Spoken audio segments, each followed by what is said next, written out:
section of our workshop. It's a QA panel with the 5 challenges in our workshop, which is AI2 Thor rearrangement, Alfred, robotic vision scene understanding, sound space, and TDW transport. We're really glad to have all the challenge organizers here.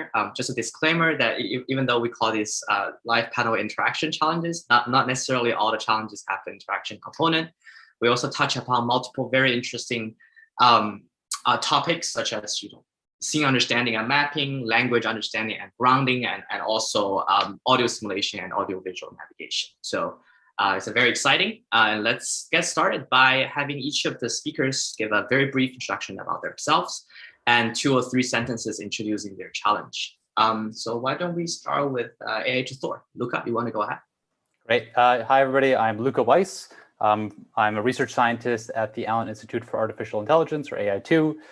So the AI2 Thor rearrangement challenge, essentially you want an agent to take one scene configuration where a bunch of objects are in particular locations and reconfigure it so that it's in another configuration. So there's all sorts of challenges in terms of high-level planning, sort of understanding interaction and movement of objects, physics, all that good stuff.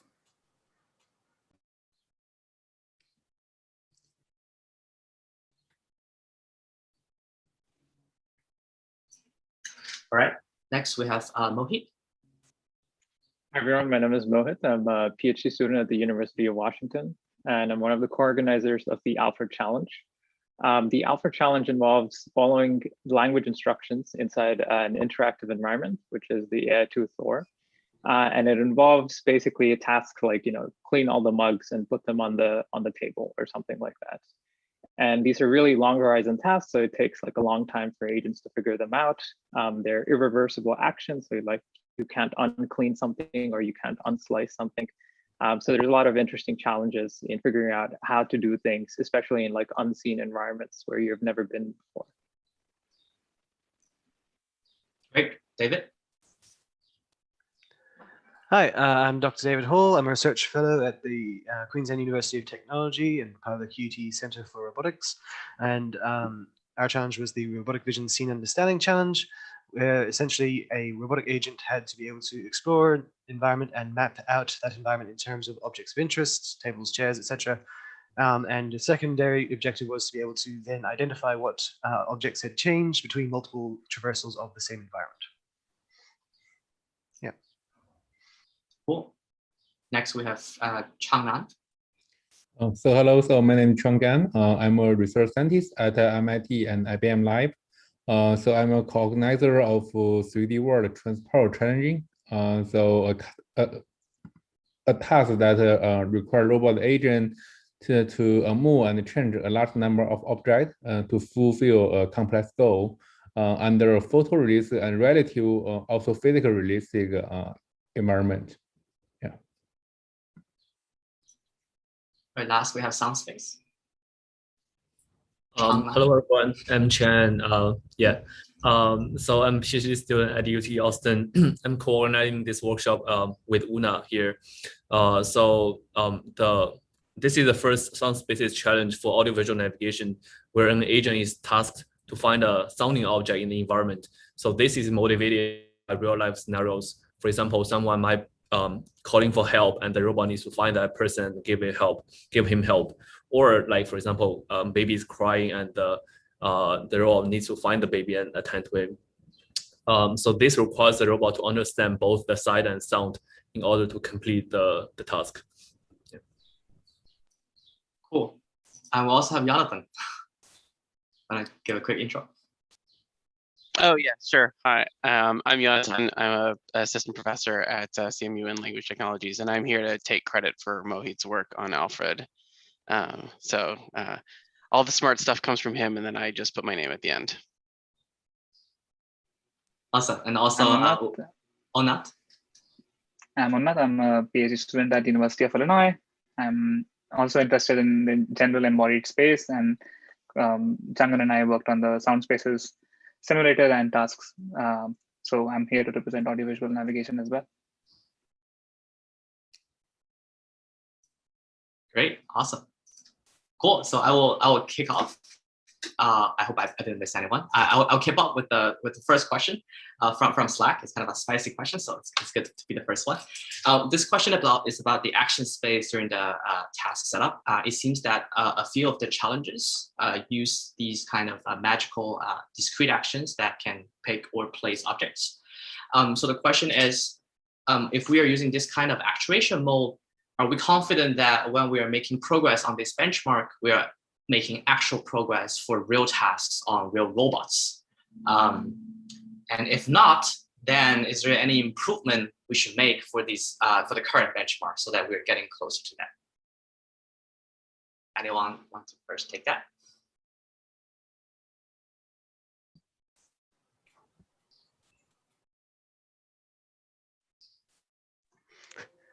Yeah, I can take a shot. No one wants to go first with this one. No, it is a hard question because the discrete spaces are not the realistic setup for a robot system, but they are useful.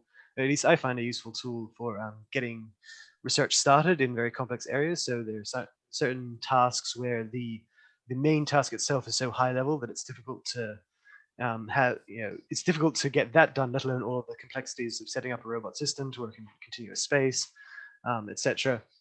And so it's really a good tool for being able to start thinking about such problems. And I also think that there's advantages to be gotten from this, because it depends on how you're doing your solution. If you're doing a solution that will only work under the exact settings of the benchmark, then it's only going to be really good at that benchmark. But if you're developing tools that can be expanded upon and utilized, so if you're doing a 3D mapping thing, if you've got a good 3D mapping subsystem that can then be applied to a real world system, it's still a benefit. And at the end of the day, when it comes to benchmarks and challenges, you don't really want to set them in stone. They are there to exist until the research output has sort of been used up within that space, and then you create a new challenge, a new benchmark, and you keep trying to push research forward. So yeah, so at the moment they are a means to an end, not the final solution, I would say. Yeah, and just to add to that, I mean, lots of roboticists are working on the interesting robotics problems, right? There are other problems that if we don't work at them now, we shouldn't do things sequentially. Like if we have to wait till actuation and manipulation is all perfectly solved, and by the time we're done with that in 30 years, we'll be nowhere near getting to any of the other problems we might find interesting. So it's definitely true, and I mean, AI Thor is I think one of the leaders of maybe using higher level actions. I mean, I think that's because the types of problems that we're interested in really working on are the more high level planning ones, right? And I think it is sorting, we can sort of see both directions kind of coming towards each other. I mean, like AI Thor now has like Manipula Thor, and so you have an arm that can move around and grab things. So I think they're approaching each other, and seems pretty clear to me that we're going to gain from having done both directions simultaneously. Definitely. Yeah, I also, okay. Go ahead. Okay, so I also want to add a few words. I mean, on this part. I think the TW transport challenge, even though it received a lot of attention, but it's keep getting rejected by both CVPR and CV, and also the reviewer keep challenging that. I mean, how this kind of interactive action, why this is useful. So when we design the transport channel, actually we want to do a balance about physics. Doing a balance about the physics-aware interaction, and also the kind of high-level reasoning and planning. So I want to make a little bit clarification, because the high-level action space of TW transport, and it's a little bit different. So this I actually double confirmed with Lucas, I think last weekend, is that actually TW transport challenge is definitely using a real physics we're using physics to drive the physical arm that we are trying to using a non-degree freedom of articulated arm, and trying to using inverse kinematic to draw to establish a joint with object and to achieve that kind of grasping. And it's a little bit different from the AI 2000 that is also very good at trying to using a magic and the effector that when we close enough trying to PR. So we definitely trying to thinking that make a balance in between that have some physics aware and also not ignore the most interesting of reasoning and hierarchical ability that this kind of real random challenge trying to pose to. And I definitely agree that if you want to do that kind of high-level planning, well, taking care of the low-level control is definitely a real-world problem. But this problem, but I would say that for them, you want to building a robot that really can do in the household, it might be another 5 or 10 years. But it doesn't mean that if you, at the first slide, you need to do all of this stuff and put them, and then to take care of the opportunity. Because there's always have some people will ask whether this will be transferred to real. But the fact is that if you now start doing any abstraction here, you will never start to thinking about transfer to the real, right? Because this is a really long-term problem that you need a platform and data set to start with, right? And you have some assumption and specification and do that. And also, I want to also emphasize, even though we have such abstraction and simplify the problem, there's still no algorithm and no model for them on the transport challenge. No model can achieve over 50% transport rate. So this problem is already hard enough, right? That so for current model to work on, and nothing that, to be honest, I think that can be for them the real arrangement that can be direct transfer to the real. I think is really far away. But that doesn't mean that we cannot, doing some simple learning and thinking about what's the best for the high-level planning and integrate the perception and the planning that, and also the reasoning doing something, right, and make progress in the field. So this is my thinking. Sometimes we should not think about, okay, this one will not directly transfer rule, but there's a reasonable step that trying to thinking and also imagine that what is missing in the then someday we can make really progress on this one. Yeah, just to add on to that, I feel like right now this action space is kind of like a necessary but not like a sufficient condition. So just because you can solve it on this doesn't mean it will work in the real robot.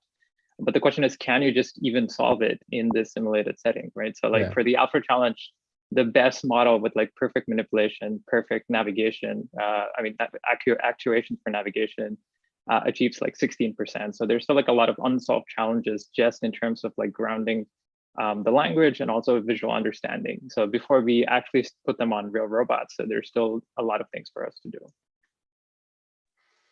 Just one more thing to add. Oh, you go, Unnat. Okay, I'll just quickly make the point. I can realize that this is a sensitive topic for many of us, but one thing which we should remember is the reusability of a module when you're deploying that. So there's options framework or hierarchical reinforcement learning policies or any of these abstractions which have hierarchical nature in it. The lowest module, which is a sensory motor control in this case, is reusable across tasks. So why should we keep resolving it in every task? If Changan and I want to work on multimodal sensing and going beyond language and vision to audio and vision, why should I resolve sensory motor control? I'll create the sub goal for the robot and then let roboticists take over. And this abstraction isn't something which I'm just cooking up. This is something which roboticists themselves have done, where they found that higher level policies always benefit from task description of what you want to solve, and the lower level policies benefit from how you want to solve it. And how you want to move your arm from A point to point B is agnostic to whether it's a task that sound spaces does or it's a task which rearrangement does. So I think that abstraction is very well justified, and we leave that to roboticists to take care of, and we can focus on multimodal sensing. We can focus on long horizon tasks. We can focus on multi-agent tasks and anything which builds on that module that can be reused again and again. Yeah, and speaking as a roboticist, that was actually sort of bring up that kind of thing. In that, it's like for our challenge, we created a benchbot system which is designed to work in sim and in real. Just takes your, all the ROS stuff can happen in the background, and you could just plop this API on top to be able to go, yes, move forward by bar meters will be sorted for you, because we have the sensors and the basic navigation technology to be able to do that. So it's not like you couldn't apply it on a real robot. You just need to have the system in place that can interpret all those underlying lower level things for you. So yeah. add a feedback loop on top, and then you have a better system. The two systems are talking to each other in a better manner. Yonatan, you raised your hand. Oh, just very briefly, since I think we've covered a lot of this, I think I just want to maybe play slightly devil's advocate in favor of the question and say that we are defining APIs effectively, and those APIs are not necessarily actually implementable. And so it is an important question, and it's a related part of that is what are the things that we therefore cannot capture. So what are the kinds of things that, for instance, I'm coming at this from the language side, so we're like the most abstract ridiculousness perhaps, but what are the kinds of concepts that if you don't have, for instance, a deformable object, and if you don't have interactions that encounter that, then that semantics is just not in your space. You cannot learn it. It is not present. And so we are making strong simplifying assumptions. I think people have argued why that's worth doing, but I think it's also just to sort of throw a bone to the original question in some sense, it's an important question to continue to ask every single time that we have these types of meetings, to make sure that we're staying honest and that we are actually making progress with these benchmarks towards something that eventually does close that gap instead of defining our own benchmarks. So that was all. That's a very good way to wrap up this question. Thank you, Arthur. And I intentionally posed this relatively provoking question as the first one to start a discussion. Okay, then let's move on to another very important component of task setup, which is goal specification. It seems like different challenges specify goal differently. Some challenge use, for example, a sound source. Some challenge use, for example, an experience of a walkthrough of an environment. And some use language, for instance, and also the steps between. So the question is, why do you choose the goal specification that you have? What is the rationale behind them? And what do you think would be a goal specification, a good form of goal specification going forward for embodied AI tasks?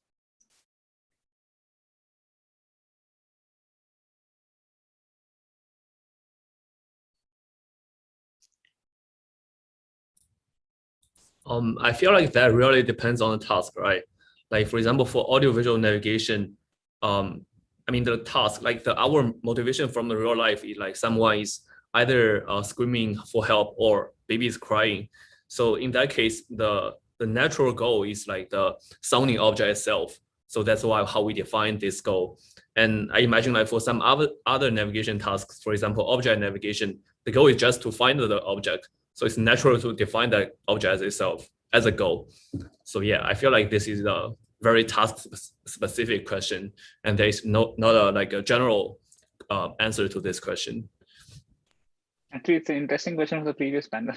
Like when you're doing tasks as different as, for example, Changan mentioned, now you're doing an audiovisual navigation task, the source has to be audio, and it's not just the goal definition, but also the input. You're hearing and sensing a different modality altogether. You cannot have any other goal there. So we have it easy, but I think the question more generally could also be defined as intermediate sub goals for navigation. That why do point goal, then object goal, room goal, and multiple goals? Why not come up with a common definition? And I think that might be interesting to answer for the panelists. Yeah, so within the rearrangement challenge, I mean, so you basically have an initial goal or room configuration, so objects are in a certain position, and then another room configuration where the object's in a new position. And the idea is the agent has to run around the first room, and then when it gets put in the second room, it has to undo it, right? It has to basically move all the objects. So this is a bit of a weird way, if you think of it initially, to sort of specify where objects should be, right? Maybe I could instead give you a natural language description. You know, the cup should be on the counter, the bread should be under the sink or something. Or you could imagine even giving with every object, bread and then coordinates, sort of like in a point goal-esque approach. And I think these are all sort of valid approaches for specifying the goal configuration. But sort of as it was brought up before, the goal, or how we specify the goal, is really tightly coupled to what we'd like to encourage the agent to learn, or what we require it to learn. And so we were very much interested in sort of having a two-phase setup where you really have to understand from images like object locations. You're not given that, where you have to do long-term planning, where exploration is a component to whether or not you're able to actually complete the task. And so I think in the future, we will have rearrangement or variants of the rearrangement challenge where the specification is different, and what we learn and what the challenges are will be very different because of that specification. So I don't know if there's a final sort of gold or ideal specification for all challenges, but sort of as I think Unnat was sort of hinting or maybe said, I think it's important that these specifications are at least somewhat tied, or can be somewhat tied to what is actually actualizable in the real world, right? So, you know, it's definitely possible to put an agent into a room twice. It might be less possible to give it a natural language instruction, and it seems very impossible to give it like world 3D coordinates of every object where you want it to be. Yeah, I think there's also this other component, which is the nice thing about the spread of tasks here is that you actually want all of them. So I think that, you know, they've all been chosen for specific research reasons, but if we were actually had a household robot that we were going to teach things to, there are certain things that are easy to convey in language, and there are certain things that are not easy to convey in language, right? So if I was teaching, the example I use from as an old data set is basically like if I was teaching someone to knead dough, like trying to explain that in language is really cumbersome.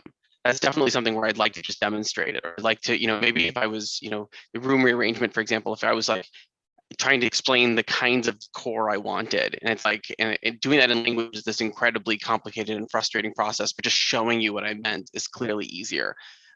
So for each of these things, these are all things that the single agent should be able to do. And so we're all just sort of trying, I think, to basically come at it from different angles, and then eventually we should have a single model that is basically agnostic to the type of inputs, the type of goal specification.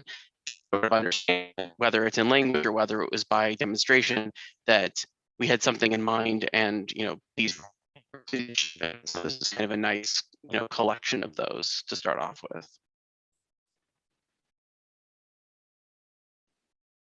Yeah, to add on to that, I would say like for some sort of universal goal specification, you need some sort of universal task, which is kind of very hard to define for embodied AI, right? Adding on to like what Dhruv was saying in the previous panel, right? Like for the black hole thing, there was like one goal. They wanted to, like everybody, all the organizers had like one thing. They wanted to take a photo of a black hole, but for embodied AI, it's kind of hard to define like a single problem in like a single line to say that everybody wants to achieve this. And this is how you're going to achieve it. And then it might be easier to like specify a goal, but I doubt if we can sort of like pinpoint on exactly what we want to do. I think it's also very easy to be wrong about what the right goals are, at least from a practical standpoint. So when I first heard about the point nav challenge, I must admit, I was like, this is dumb. Like it's way too easy, right? You have a GPS coordinate at every step. Like obviously you can just solve it, go to the direction of the GPS. It wasn't easy, got a lot of research behind it. I was totally wrong, I'll admit it. So sometimes the things that are not actualizable and easy and sort of strange can be super useful. Can I ask a follow-up question to the panel? Right. Yeah. So one of the things that I've noticed about sort of tasks and goal specifications, so if you track the history of, object detection type problems, there's key point estimation, and then you start adding in affordances and depth from single image and other things like that. And you follow the parallel progress in the NLP literature of not just sentiment prediction or machine translation, but entailment and other such problems. Pretty quickly, what happens is that there tend to become, you go from single task benchmarks to multi-task benchmarks like Glue and other systems like that.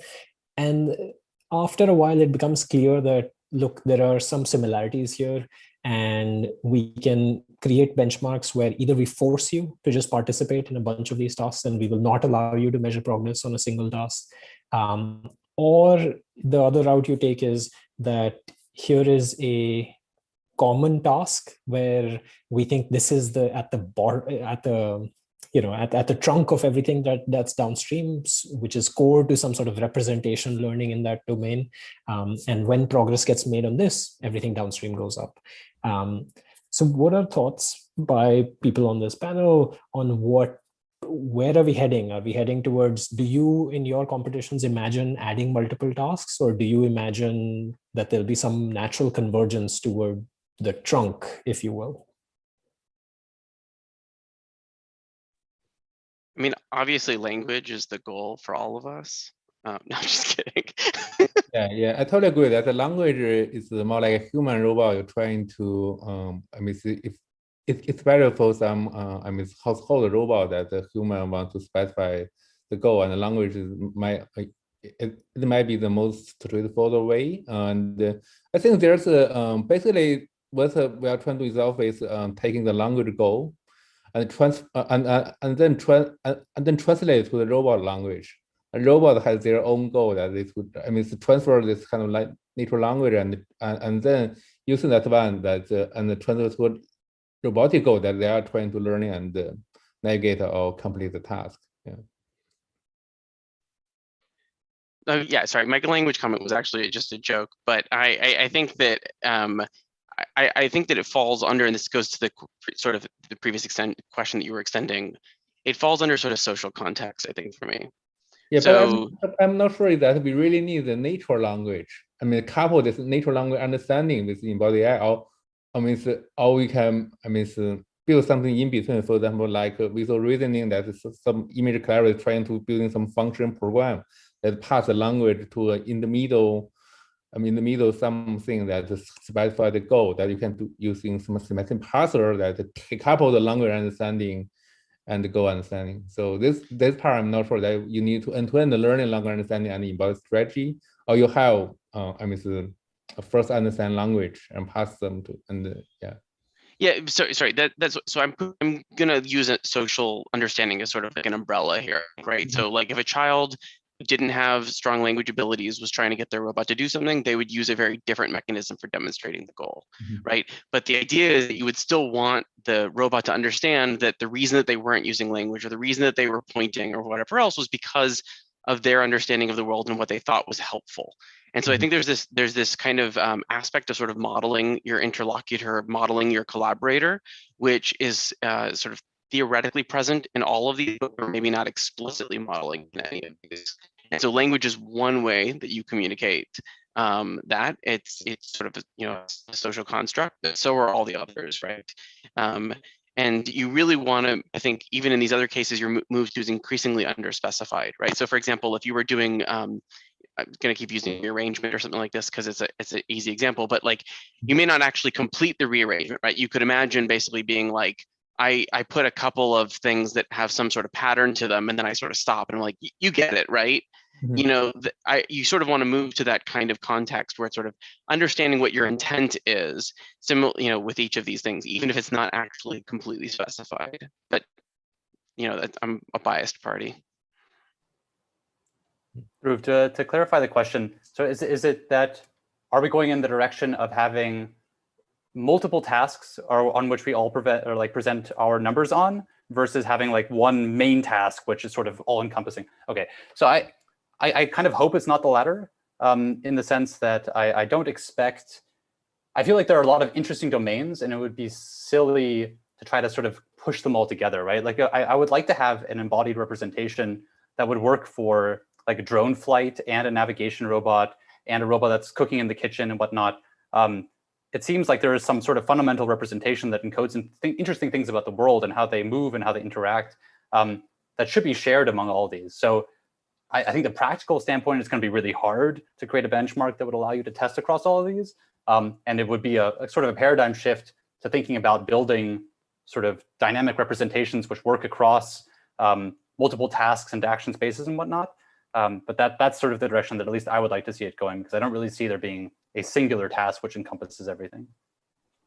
Yeah, that makes sense. But I just want to draw an analogy here again to computer vision, like, disembodied computer vision or NLP, where when people publish the next version of MOOC or SimClear or whatever, the next representation learning paper, they are solving a representation learning problem, and then they demonstrate on a couple of like downstream problems like image classification with linear protocol or whatever. And we sort of even if a paper doesn't go all the way, we kind of buy that if you are reporting strong improvements on this protocol, that yes, object detection will follow, and yes, key point estimation will follow, and yes, other tasks will follow.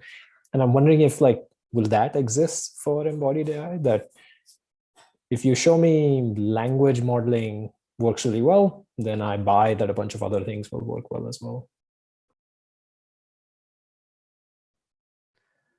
I think part of it is that we've got a situation at the moment where all our embodied tasks, as we mentioned before, are all task specific. I like the idea of there being there are some things that an embodied agent will just need to be able to do. Can it navigate around an environment? Can it safely go from point A to point B and things like that? But I find that one of the cool things about embodied AI is that there is such a task-specific focus, because there's all the subcomponents, right, to making an embodied AI system work. With our challenges, we try to distinctly break those down so that we went, okay, only care about this bit. Now add on this bit. Now add on this bit, to try and make things a bit easy for people, so they can start at a nice low-level way of looking at things. But the cool thing about embodied AI is that you can just have, it's like a robotics task. Everything is focused towards the task. So there'll be small components. You could even say that any increase in object detection performance is going to be good for some of these embodied AI tasks, because they need to understand what it is that's around them before they can interact with them, et cetera, et cetera, et cetera. So I feel like there are core elements, but I don't think, I think trying to create a core task around some of them, or have a challenge that is specific around that is, I don't know, maybe not the right direction for embodied AI, I think, because I find that the task element is so very important. I also wonder if we're at the right time for doing multitask things, because I haven't really seen, I could be wrong, but I haven't seen really one model that works on room to room, but also somehow works magically on Alfred. And it seems like most of the solutions we have right now are kind of domain specific engineered things, which are specifically designed for solving the problems specific to that domain. And this could be one thing, could be none of these are kind of set up as an integrated challenge. Maybe if we do set it up, maybe people will solve them, right? If you come up with simulators, maybe people will solve these things together. But a part of me also wonders, are we kind of ready for doing all these kind of multitask things? Which brings us. What about oh, sorry, go ahead. Are you moving to a different question? Yes, but you can, but please wrap up if you want. I was wondering, I was thinking of actionable, having worked at different groups in this space. I was wondering if can RoboThor or Thor release a task dependent waypoint generation, and then something which they used for object nav or point nav reused as the low level trunk task, as if I may reuse that terminology. I understand this can't happen, as Mohit pointed out, this can't probably happen at this stage for across data sets, and that's something which the last panel also discussed about. But can Habitat, for example, when they're defining a complex task, reuse their object nav module and release two numbers where you have to use this frozen weights, and you can tune whatever task dependent waypoint generation you are working on, but using this module as a waypoint navigator. And there's a lot of work, even Changan has some work on waypoint generation, and waypoint is a task agnostic way of representing subgoals.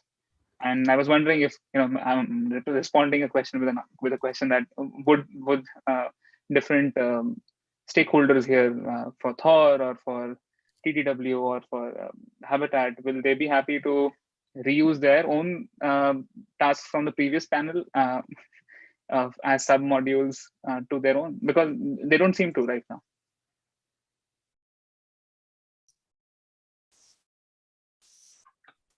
Or we can leave it at the question stage and not answer it. I think that's a fair question, and I think there is some effort already with. I know Eric Wyman's released his point nav model from the DD paper, which is a good starting point if all you want to do is semantic free navigation for reusing the perception module. We have the individual episodes out both on point nav and object nav, but it's a good question that we could just create point nav episodes from the object nav episodes. So it's a good suggestion. I can take that up with Alexander. Great. Then there's a lot of food for thoughts on that front. We will switch gears slightly to the topic of generalization. I think we talk about generalization to novel tasks are definitely extremely challenging, and we're not there yet. But we do see different challenges or adopting ways to measure generalization to novel objects, novel scenes, and also novel sound, right? In each of your challenges. So if you don't mind, could you share some of your insights there? Like when do you see there's a huge gap between training and test set, and how do participants or your baselines address these gaps?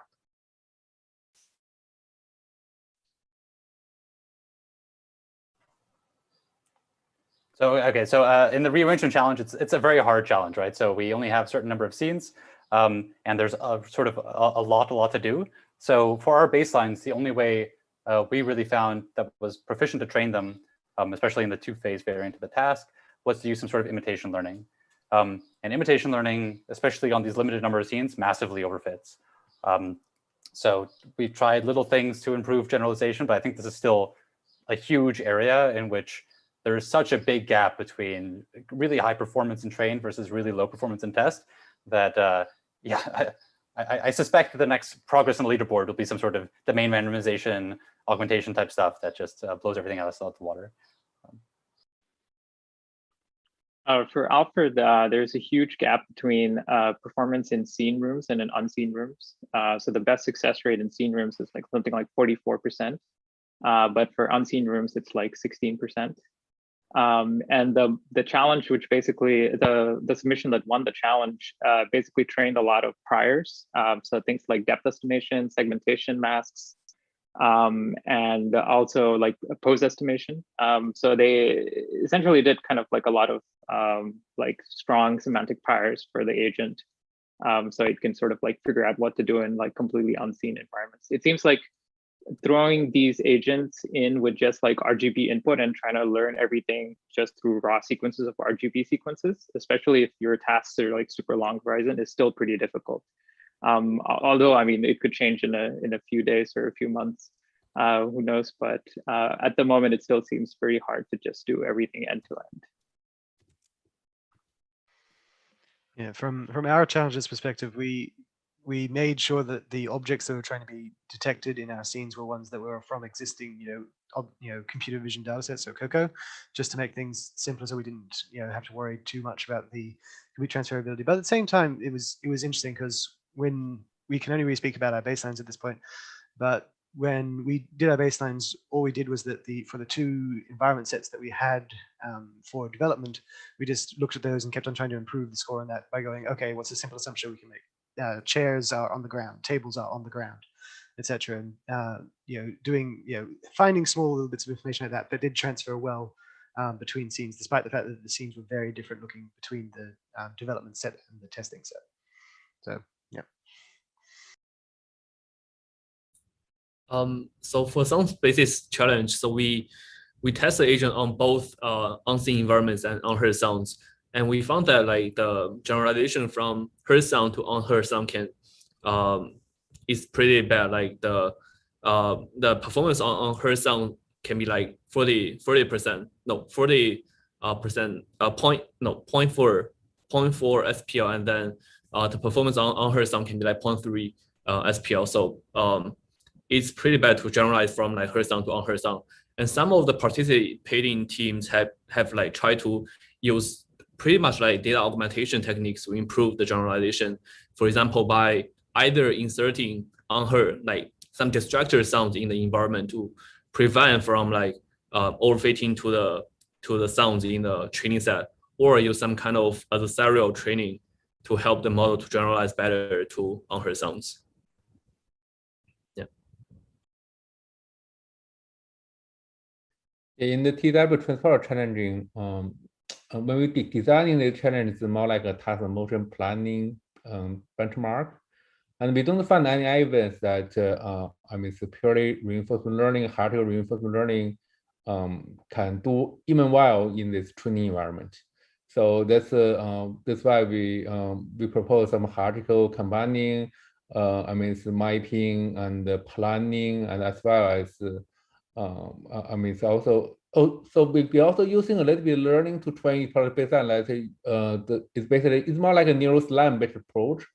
You try using learning that to find some waypoint and set as a sub goal and to doing some preparation.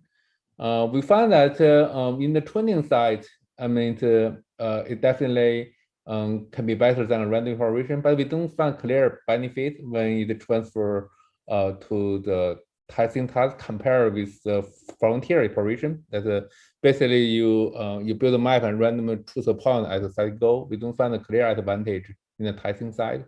So so my point of view that maybe that I mean use some data augmentation, more training step, and also my environment for pre-training, it might helpful to improve the generation of the learning-based approach.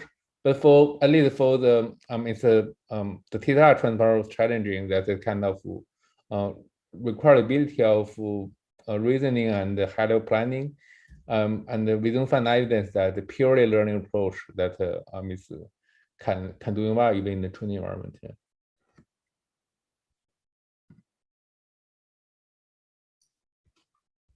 Cool, awesome. Thanks for the discussion. That's very enlightening. And we moving on from generalization, I want to ask a question on Slack that is more towards getting solutions to these problems. So the question is, mapping has been an extremely powerful tool in obtaining high sample efficiency performance in navigation tasks. What similar inductive biases do we need for interactive tasks? Is 3D semantic mapping enough? If not, what else?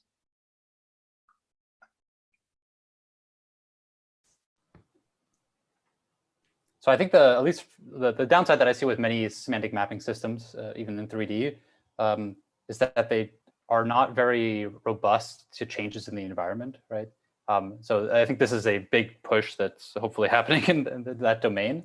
So for rearrangement, for instance, we had some semantic mapping in 2D, and for the models that we were looking at, all of them sort of make the assumption that if you see an object and you say it's there, you're going to say it's there forever, right? That's never disappearing from the map. And of course, this is pretty bad in rearrangement where you pick up objects and you need to move them around.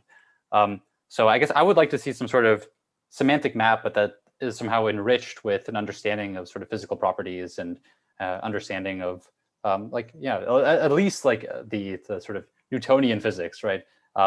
Things fall, but eventually we're going to have to be pushing into the direction of understanding that objects can be sliced and burnt and all this. So I think those are the types of object-centric physical biases or inductive biases that I'd like to see. I don't know if these would extend to other tasks as well. As we move from navigation to interaction, I think knowing what comes beside what becomes more important. So going back to our long-lasting goal of getting a robot, making our robot to get coffee, or make any changes to coffee, it needs to know that a coffee is supposed to be fetched in the kitchen, or a coffee room, or next to the sugar should be kept next to something else. So there are implicit, when you talk about inductive biases or inductive priors in general, using this sense of common sense knowledge, as some people call it, or any sort of world model of what comes beside what, or what happens if I pour sugar. Would it sprinkle or would it pour down? Those are information which, and as the agent starts interacting with these objects as opposed to just statically navigating in it, they would need to know what to expect when something goes wrong. And I think this sense of common knowledge, which lots of groups are working on, and representing them as graph structures and learning priors on top of it, would be helpful when we move from the scope of navigation to interaction, I guess. Yeah, I want to echo that. I think that basically one of the things that's important is that we're talking about interaction as if it's a general concept, but we're all actually working in constructed worlds. So these are not interacting robots that are under the sea or something like this. So the space of physics and the space of sort of interactions is actually very limited, and not just is it limited, it's limited to be exactly what humans would do. So we're working in these socially constructed environments, cabinets are at certain heights, tables are certain places, all this other kind of stuff. And so the notion that we would come into this tabula rasa, which is I think what most of us tend to assume, is somewhat strange, right? Because even a human in some sense doesn't actually come into something tabula rasa, right? So, and I don't mean in the sense of like evolutionary priors, I mean in the sense of like where your arm is just physically located on your body. If you were going to push a door with your arm, you're probably not going to go poke it in the bottom corner. It would be very strange for you to do that. You're going to probably just run at it. And we live in a constructed world, and so therefore that's going to work. And so I think that this notion, so just building on what I was basically saying, like I think that like having this understanding built in to these systems is actually going to potentially be really beneficial, and in terms of search spaces, in terms of priors on objects, in terms of things like this, because we're not solving a general robotics problem. We're solving a robot in a human constructed, human constrained environment task, and so we should try to see how we can do that without sitting down and writing a bunch of rules. That's not what I'm proposing, but something in that's sort of guided, at least in that way, that's sort of aware of those constraints. Something tangent to that also, I would say, I think something that's universal across all interactive agents is having some sort of action-oriented representations rather than like object-oriented representations. So it's not just that this is an object, it's mostly about like what can you do with the object and like how does the state change affect the object. So it's things like reasoning about like affordances, like what can you do with that object, and not just like detecting the object. I think that is also something that is common across all interactive tasks. I guess also one thing. Oh, sorry, go on. Yeah. Oh, sorry. So yeah, I also think that I mean, currently when most people talk about semantic 3D perception, I think another perspective is about is really about physical thing understanding. I mean, for example, in the transport challenge, actually, when we design the challenging that we're trying to building, the house environment, that all the object is respond to the physics, and also when you design a dense house, that's something. Some ISO is very narrow, and actually, it's a little bit amazing that I found that when we training a navigation robot agent, and we don't find a good algorithm that for them there's ISO is a little bit narrow, and to determine whether the physical robot can pass it ISO or not. It really depends. I mean, this is really complicated task. For example, some objects is movable, is very light, and to mass not. I mean, a robot can go into it, and maybe another object will be collect other. But for something maybe very heavy, and the robot will just start here, and it's also hard to go out. So this is when we design it, we haven't think about the problem, but when we do that kind of physical aware how design and using that kind of physical driven high level action, that so we find that actually instead of semantic understanding, physical understanding is really important, and it's a little work that even some recent neuroscience are thinking about. What we can do in this kind of space. So one thing that also seems important as we move to more sort of social interaction and whatnot, yeah. I don't think we'll ever have an agent that will learn tabula rasa about sort of theory of mind or like human emotional states or anything like this, right? It seems really important to have those types of inductive biases so that we have human robots rather than robots. Adding to the semantic part of this space, I think so. One of the improvements we are planning to add to the sound spaces challenge in the future is to have like visual embodiments of the sound. So currently, like the sound doesn't have any visual embodiment. Like there's no telephone associated with the telephone ringing sound. So we are thinking of like having the objects related to the sound. For example, if you hear the flushing, it must come. Like for example, if you hear the toilet flushing sound, it should come from the toilet. So that kind of association or inductive bias should be really important for the object, for the agent to navigate to the correct object and finding like the target. Right, that's something which we can incorporate on the data set creation side, as opposed to just like, for example, like what I mentioned was something which the agent should know about, while this is something which we can do when we're creating these data sets, that they are socially grounded in some sense. Another thing which comes to mind is like a friend's work on learning affordances when you're dealing with interaction. That there is a schoolwork from Tushar on like AI to Thor where they learn affordances on the objects, and it makes a lot of sense. If you're starting to grasp things and move things around, you need to know what you can hold on to and what you can grasp and so on. There are different low-level actions that become important, and knowing that is a good prior or inductive bias to have when going into the wild, West. Awesome, thank you. Moving on from solutions to evaluation, I think there's a question asked on Slack and also on YouTube actually. So he's asking about typically, programmers spend a lot of time setting up environments, running other people's code and replicating results. Can we set up a norm that we can share Docker images so that we can always do apples to apple comparison? What do people think? Yes. Great. Yeah, I mean, I really love the idea. I think the reason, or at least in part of the reason that this doesn't happen are generally like practical considerations, right? So AI2 Thor doesn't run well in a Docker container. It's just, it requires you have an X display set up. Hopefully that'll change soon, but as it currently works, it's a huge pain. And then I know we tried to set up a Docker container for Habitat. And I mean, so one of the big problems or the pains of starting up Habitat, I think, is downloading the data, right? You have to get permission, you have to do it. And if you create a Docker container, you can't include the data set in that because it's not like, it's legally not allowed. So I think those are some of the reasons. I mean, we could definitely do it much better as a community, making code more reproducible. I think there are steps when things are impractical, you can at least maybe have like a Conda environment that will set up nice and easily. And we could, yeah. So I would like to see this more. There are some practical considerations, but yeah. Yeah, and it's also slightly hardware dependent as well, because like we had all sorts of issues when it came to the GPU side of Docker when trying to set up the benchbot environments and everything. So one of my coworkers who did most of the benchbot stuff was saying that the Docker, the Docker it will just work is a lie, and you need to do a lot of jiggery pokery to actually get that to work. So love the theory. Would be interested to see if we can overcome the engineering difficulties to get that to happen.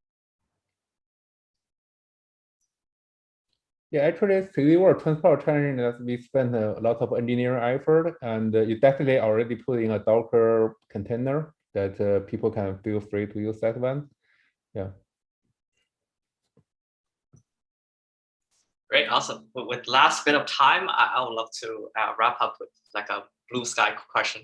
There's this blue sky submissions from Coral, border terms.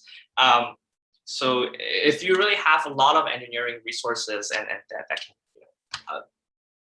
upgrade your simulator, what kind of features do you want to add to your simulator? And also what kind of dream tasks you want to tackle that might be unlocked by these new features that can really push the field forward, for instance? I'll go first. I want human backprop in the sense that I want to, when I have an iteration, and this is just like a thought experiment, but we always, like, I think I've been in so many project meetings where someone has said, I want to backprop through humans. And if I have like the blue skies, I want to backprop through humans.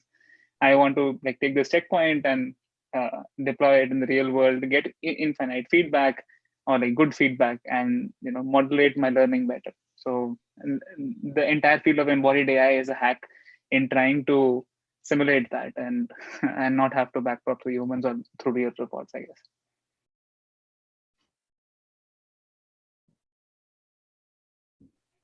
Maybe I set the tone too fantastical. Sort of. No, I'll take your lead and run with it. I think that, yeah, there's sort of two ways to interpret it, and it's a question of how blue sky we're getting.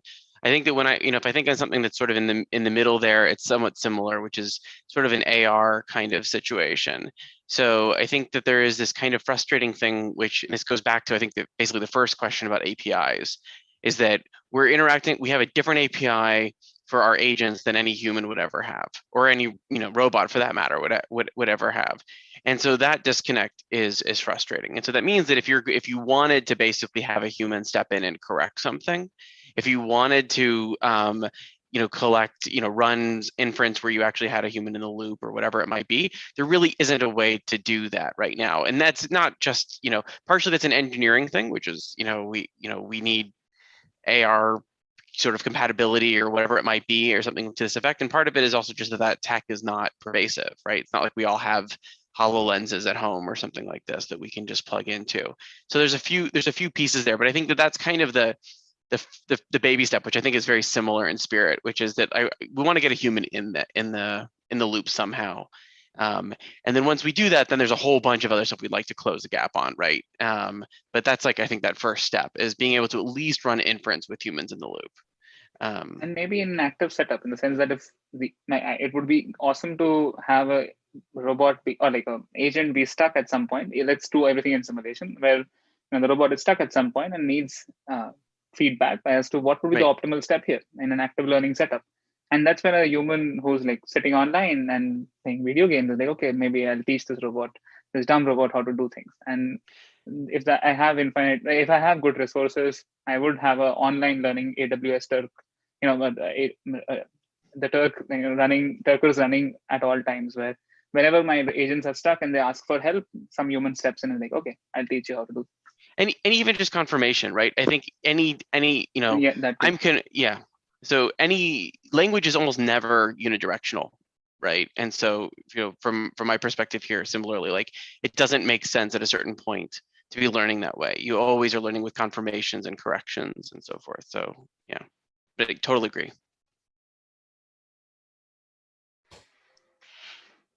I love the idea of some sort of active feedback, but I also just, in terms of ad challenge at the very least, would love more just variety of environments of robot setups. So you're not having to go, okay, it always has to work on this robot that is exactly at this height, which will always see things at this perspective. You want to be able to give people a variety of things. You want to be able to have the lighting change over time so that you're not looking at the same scene in a static lighting environment, so that, if a cloud comes over the sun, then suddenly your lighting is slightly different. You just need to be able to cope with that. Anything that just brings the system closer to what the reality of what a messy world we live in would be just great.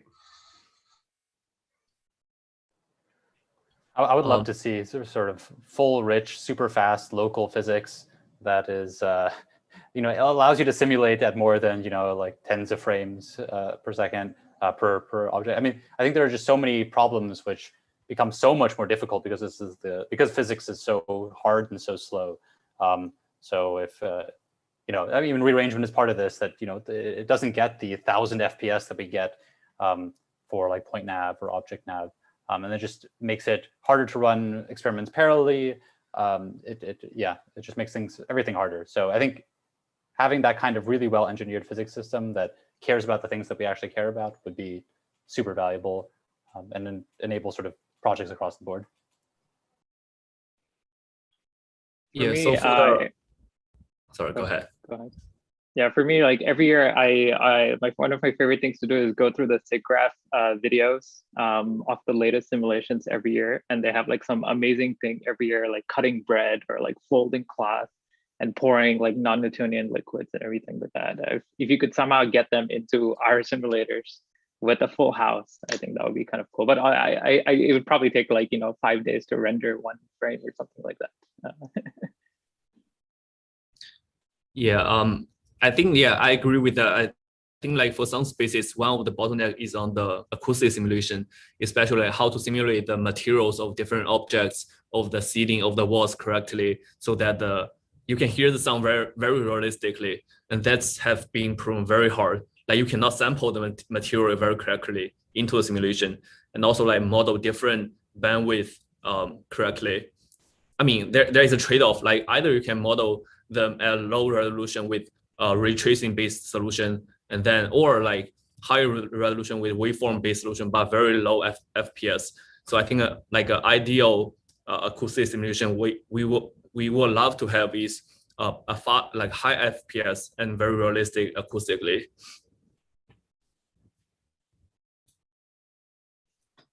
Cool, awesome. With that being said, we were almost towards the end of the session, so I would love to ask each of the panelists just to say one or two things that are the key takeaways you want the audience to leave with. We'll do the reverse order. So yeah, it will be Changan from Sound Spaces. Yeah, I think the biggest takeaway for me, like from the challenge itself, is like in order to generalize to more like more unheard sounds or more novel sounds, the agent needs to like deal with more challenging scenarios. For example, there is a distractor present in the environment, or like there is a attacker in the environment, which makes generalization much easier. Great. Chuang from TW. Sure. I think that the takeaway that I feel that the bottleneck of currently embodied AI that other people actually discuss is really about the physics simulation, either the speed and accuracy trade-off, and also the ability to transport to transfer the cool technique from for example the simulation and the coffee community to that kind of embodied AI environment. I think this will, if something that, the technique happen that we can working on more really exciting. For example, many people talk about soul body manipulation, and also for the sound that for them can do the physical object localization. That this kind of cool thing. Yeah. Great, David. Yeah. So from our challenge in specific, I'd say that the exploration aspect of an autonomous agent to be able to find the various objects within the scene and fully map it out semantically, that is a really unsolved problem that I think would be very interesting with some great areas of research. For embodied AI in general, I'd say that we are still like at the early stages. I really look forward to seeing how things develop as we get more continuous spaces and make things closer to reality. And that we'll always need to make sure, as we said at the beginning, that we are keeping in mind that sim to real transfer at the very end of the day, which will be interesting to see how things progress there. Awesome. Mohit? Oh, you're muted. Sorry. Alfred, I would say generally for generalizing to unseen environments, you still need a lot of semantic priors. So you need things like instance segmentation and depth estimation and pose estimation. And it seems like doing everything end to end, which is RGB sequences, is still pretty hard. Last but not the least, Luca. I'm gonna take a really high level view. So my two takeaways are interaction, it's incredibly hard, but it's what everybody should be working on. And we need to build sort of dynamic representations that allow agents to sort of generalize beyond different tasks and beyond action spaces. All right. So with that, we have concluded the last section of our second Embodied AI workshop at CVPR 2021. I would love to say a big thank you for all the speakers that take time out of their busy schedule to prepare the talk and also have an amazing QA panel in the morning. We also want to thank you for all the challenge organizers here and also in the previous panel who had done all the heavy lifting to prepare the simulator, set up the task, run the evaluation, set up Docker, etc., etc. We also want to thank the paper authors who submitted their papers and also present them nicely in our poster session. We really hope that you had a lot of fun. And finally, thanks for all the audience for tuning in into our live stream since very early in the morning and also ask a bunch of amazing questions on our Slack channel. That would be it. We look forward to seeing you again next year, CVPR. And I just want to say, Anthony, Chengshu, German, Joanne, Luca, and Eric, thank you for organizing this workshop. You folks led the proposal effort to coordination with challenge organizers to putting together this event. Thank you. This is really nicely done. Thank you. Thank you. Seconded. Thank you. Thank you. Yeah. Just hope to see you physically next year. Yeah. See y'all next year. See you. Bye. Bye.